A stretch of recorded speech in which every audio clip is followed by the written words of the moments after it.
നമസ്കാരം. ലളിതാ സഹസ്രനാമം സ്ത്രീകൾ ജപിക്കാമോ? പോകുന്ന സ്ഥലത്തെല്ലാം ഈ ചോദ്യം വന്നു തുടങ്ങി. ഇത് എവിടെ, ആര്, എപ്പോൾ ചോദിച്ച് തുടങ്ങി എന്നറിയില്ല. ഈ സംശയം ഇന്ന് കുറച്ച് പേരിലെങ്കിലും നിലനിൽക്കുന്നുണ്ട്. അതിലേക്കൊരു വീക്ഷണം. ഇവിടെ ചിന്തിക്കാനായിട്ട് പ്രത്യേകം ഒരു വലിയ ടോപ്പിക്കൊന്നുമില്ല. എന്നിരുന്നാലും ലളിതാ സഹസ്രനാമം ഇന്ന് നമ്മുടെ വീടുകളിൽ ചെയ്തു പോരുന്നുണ്ട്. രാവിലെയും വൈകിട്ടും സ്ത്രീകൾ ജപിക്കുന്നു, പുരുഷന്മാർ ജപിക്കുന്നു. ഈ നാമജപം എന്നുള്ള ഒരു പ്രത്യേകതരമായിട്ട് ഈ നാമജപത്തിനെ വീക്ഷിച്ച് അതിലേക്ക് കുറച്ച് ദോഷങ്ങളൊക്കെ സങ്കല്പിച്ച് അത് ജപിച്ചാൽ ദോഷമാണ്, ഇത് ജപിച്ചാൽ ദോഷമാണ്. ഈ ദോഷം എന്നുള്ള വാക്ക് നമ്മുടെയൊക്കെ മനസ്സിൽ അടിഞ്ഞു കൂടി കിടക്കുകയാണ്.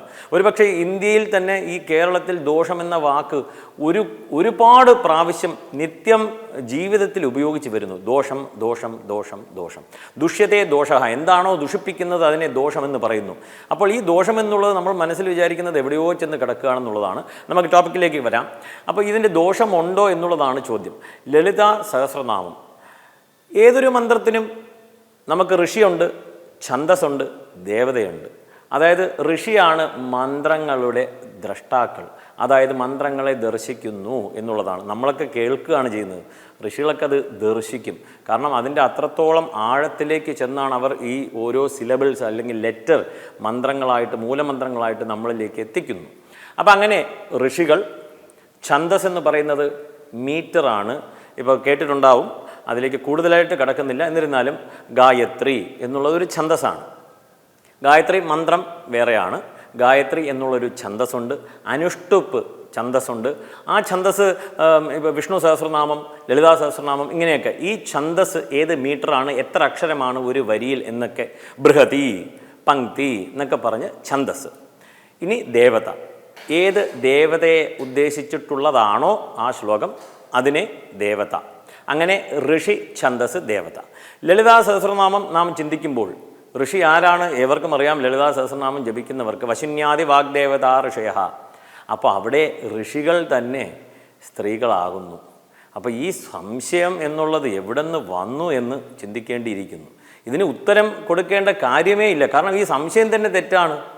സ്ത്രീകൾ നിർബന്ധമായും ജപിക്കണം, എല്ലാവരും ജപിക്കണം.